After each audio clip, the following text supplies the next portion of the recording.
Welcome to Learners Academy. This is Mona Bhatia, and today I'm going to discuss the figures of speech of the poem Father Returning Home.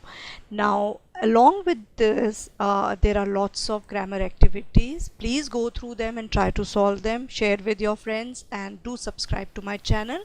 Now, without wasting any time, let's start with the figures of speech of this poem. Now, in this poem, Dilip Chitre, who is the poet of the poem, has used various figures of speech to bring about the beauty in the poem. Mostly he has used, vivid imagery. When you read the poem, he's kept it in a very simple language, and but he has used vivid imagery. Just, when you read or, listen to the poem, all those images of a father who is in a very pitiful situation, that those images come across your mind. So that's how it is. Now I'm going to start with the figures of speech of this poem. In the first line there, I'm not able to find um, any figures of speech or a poetic device. In the second line, when you see there is a letter S which is repeated twice in the sentence, so as you know by now that figure of speech is called alliteration. Now, suburb slides past his unseeing eyes. Here the suburbs have been, personified as if they slide past his eyes. Okay, so they have been personified. So the figure of speech is personification. In this line, his shirt and pants are soggy and his black raincoat, there is a repetition here because the word his is repeated twice here. The next line has got letter S and letter B repeated twice. And then we come to this, his eyes dimmed by age fade homeward through the humid monsoon night. Now here we can see that there is a transferred epithet here, because here in these lines the weather is humid, not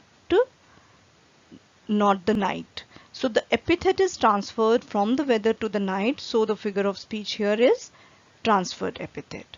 Now I can see him getting off the train. There's like a word dropped from a long sentence. So here we can find one figure of speech, which is there is a direct comparison. Whenever there is a direct comparison of two unlike things, using the word as or like, then that figure of speech is called simile. So here, father is compared, his getting off from the train is compared to the words being dropped from a long sentence. So there is a direct comparison of two different things. Okay, now in the next line, he hurries across the length of the grey platform. Now here, what does that mean? The grey platform. Grey platform, it is basically, we can also infer that it is grey due to cement, and it is also old. But here, grey suggests the old age and sordidness of father. So here we can also say that there is a transferred epithet. Father is aging person, grey. The word grey has been transferred from him to the platform. So this adjective grey should have been used for father, whereas here it is used with the platform.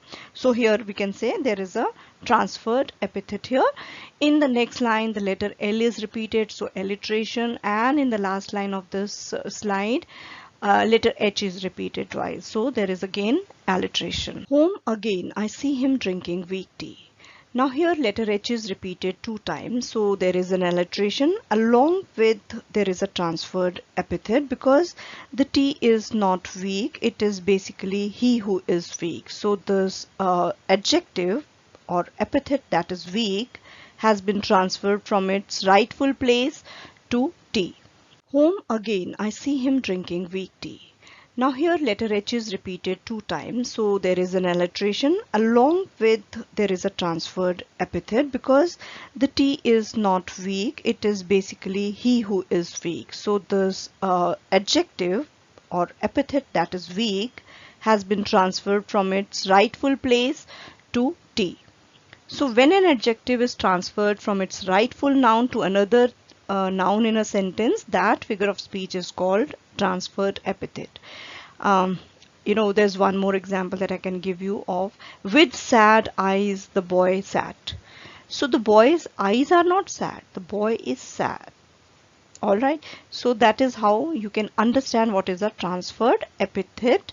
The adjective is not used in front of the noun. It actually describes. All right. Now, eating a stale chapati, reading a book. Now here, what is the synecdoche? Do you know?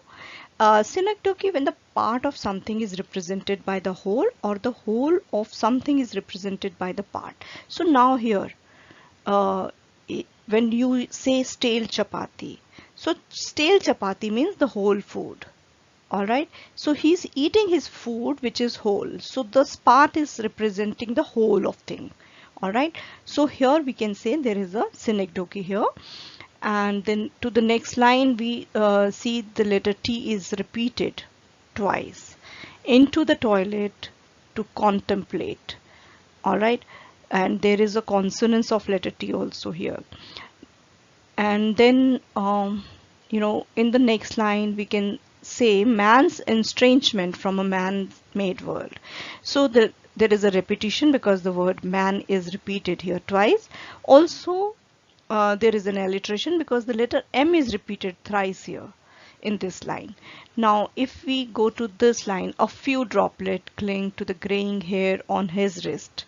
So there is a synecdoche as gray hair is a part which stands for father and it symbolizes the whole.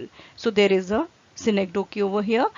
And when we go to the next line, listening to the static on the radio. So the word the is repeated here twice. So there is a repetition along with onomatopoeia. Why? Because there is a word called statics. Static means crackling or hissing noise.